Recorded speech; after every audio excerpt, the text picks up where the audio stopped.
Olá gente, sejam todos bem-vindos e bem-vindas a mais um vídeo às 10 mais do dia aqui do canal do Célio Teixeira, das minhas redes sociais. Hoje, terça-feira, 24 de novembro do ano de 2020. Já vamos direto aqui para as manchetes do vídeo de hoje. China lança uma missão para trazer rochas lunares à Terra. Isso causou repercussão inclusive aqui no Nordeste, com luminosidade no céu. Sequestro inédito de cerca de R$1 bilhão marca o início da presença da Polícia Federal na Europol. Governo busca saída legal se tiver de prorrogar pagamento do auxílio emergencial. Nós vamos já entender um pouquinho dessa história e vamos conferir ainda. Após 22 dias de apagão no Amapá, distribuidora e governo dizem que rodízio terminou e que a energia foi retomada em 100%. A promessa era de resolver em 10, 15 dias, passou para 22. Carrefour anuncia fundo de R$25 milhões para combate ao racismo. Bolsonaro põe culpa em estados e municípios por desperdício de testes para Covid-19 pelo governo federal. Nós vamos entender essa história aí, tem alguém desmentindo alguém aí. Morre Francisco Camargo, pai do sertanejo Zezé de Camargo e Luciano. Adolescentes e mulheres são capturados por causa de motorista que teve o corpo queimado aqui no Ceará. Ex-deputado preso por lavagem de dinheiro é transferido para o sistema penitenciário cearense. Taxa de transmissão de Covid-19 no Brasil é a maior desde maio, aponta Imperial College de Londres. Isso é muito preocupante.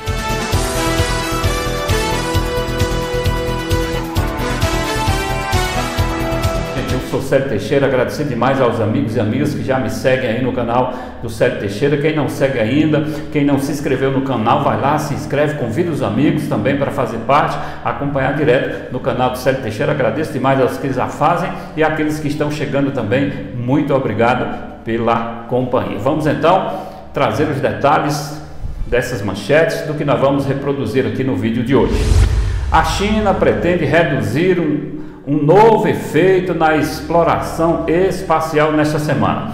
Após enviar uma missão a Marte em julho, uma sonda espacial, a Chang'e 5, saiu na madrugada desta terça-feira, tarde de segunda no Brasil, à Lua, para coletar rochas e outras amostras do solo e transportá-las à Terra, na primeira missão deste tipo em mais de 40 anos. Os cientistas esperam que, sendo bem sucedida, a missão permita entender melhor como nosso satélite evoluiu até datar com mais precisão a superfície de outros planetas, como Marte e também Mercúrio.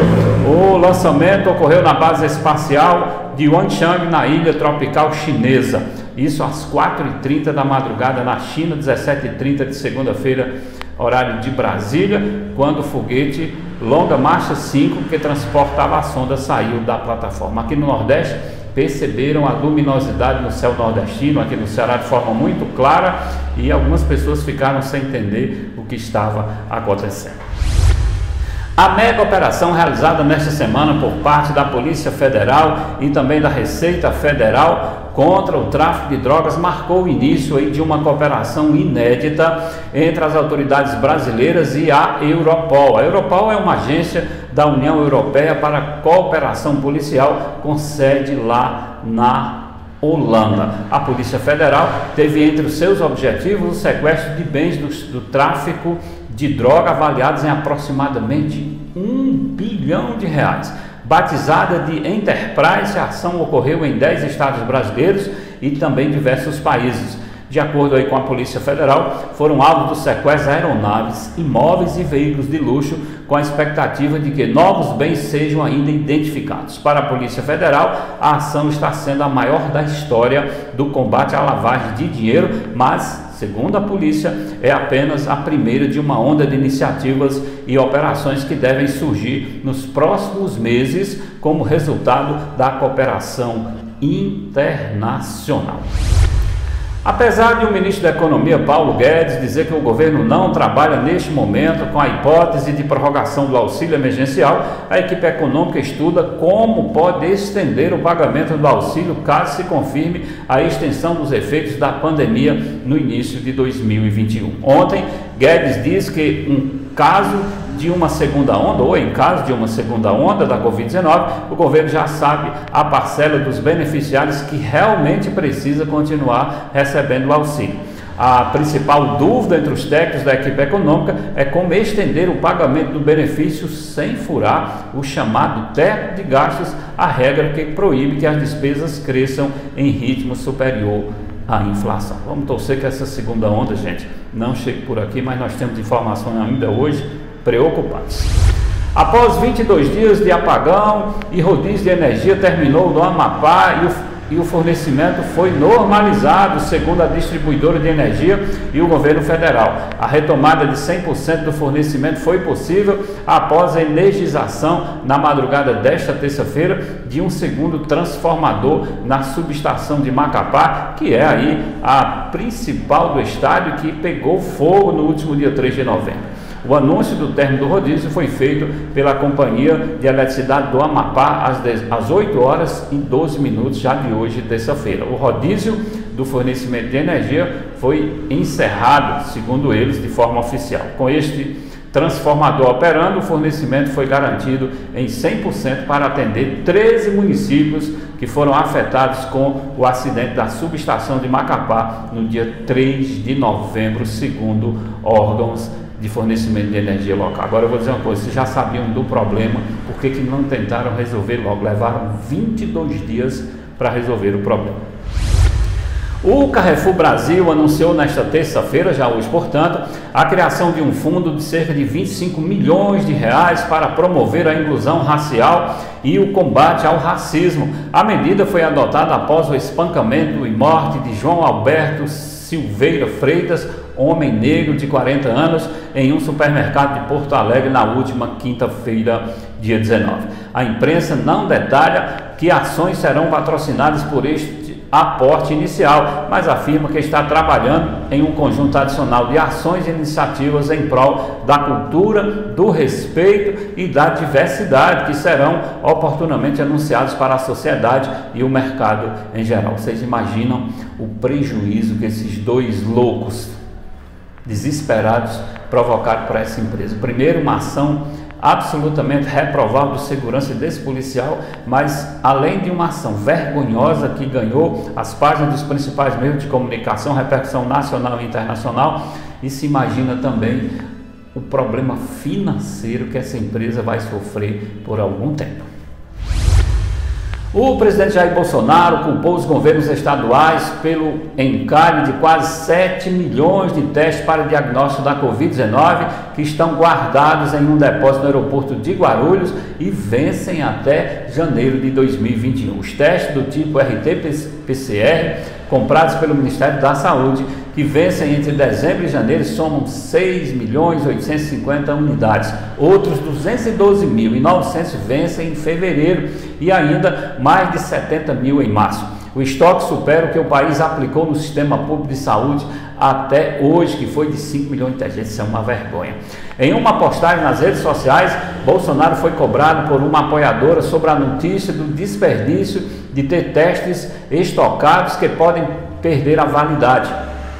Resposta de Bolsonaro: todo o material foi enviado para os estados e municípios. Se algum estado ou município não utilizou, deve apresentar seus motivos, escreveu Bolsonaro.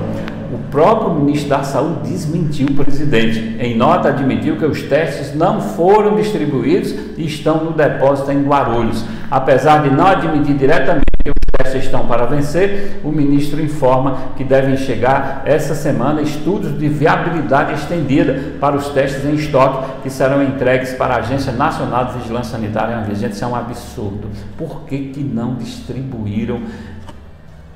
Porque acreditavam que a doença não chegava, por falta de competência mesmo para fazer um trabalho eficiente. Que absurdo. O pai de Zezé de Camargo, Luciano Francisco José de Camargo, de 83 anos, morreu na noite desta segunda-feira, ontem, portanto, após 14 dias internado em um hospital particular em Goiânia. A informação foi confirmada pela assessoria da dupla na manhã de hoje, terça-feira.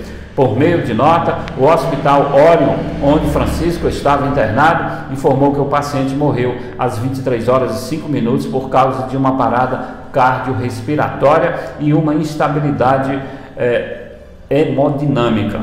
O velório começou às 10 horas no cemitério Jardim das Palmeiras, em Goiânia. O sepultamento está marcado para logo mais às 17 horas, porém, as cerimônias serão restritas à família para evitar disseminação do coronavírus.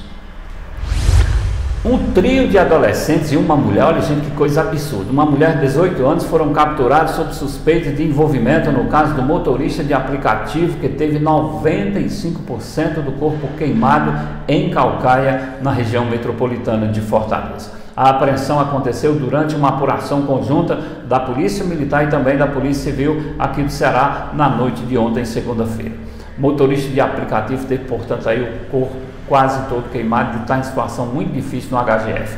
Segundo informações da polícia, as apreensões ocorreram tanto em Fortaleza quanto em Caucaia. Apesar da apreensão, os policiais garantiram que a operação segue em busca de outros possíveis envolvidos no caso. Tinha criança de 12 até 16 anos envolvidos. Que coisa!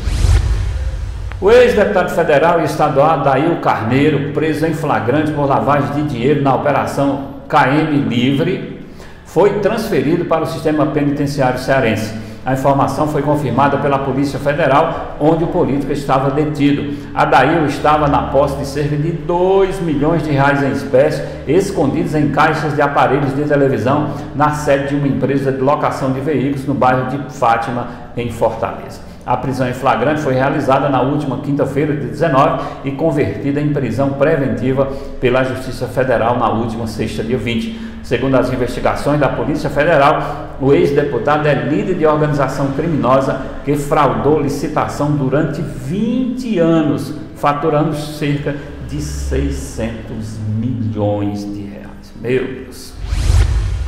Para encerrar o vídeo de hoje, uma notícia que não é boa de jeito nenhum para os brasileiros, para todos nós. A taxa de transmissão, chamada também de RT, do novo coronavírus, para esta semana no Brasil, é a maior desde maio, apontam dados do Imperial College de Londres, lá do Reino Unido. A atualização da estimativa foi divulgada nesta terça-feira, hoje, portanto, e se refere à semana que começou na segunda, começou ontem. O relatório mostra que o índice está em 1,30. Isso significa que cada 100 pessoas contaminadas transmitem o vírus para outras 130. Isso significa uma situação de perplexidade. Pela margem de erro das estatísticas, essa taxa pode ser ainda maior, pode chegar a 1,45, ou seja, para cada uma pessoa contaminada, pode chegar a 100, para cada 100 pessoas contaminadas, pode chegar a 145. Nós já tivemos no Brasil uma taxa bem inferior a 1, tivemos 0,86. Na segunda-feira, por exemplo, pesquisadores brasileiros divulgaram uma nota técnica na qual, baseados em dados da pandemia do novo coronavírus no Brasil, afirma que o país vive o início de uma segunda onda. Meu Deus, que isso não aconteça.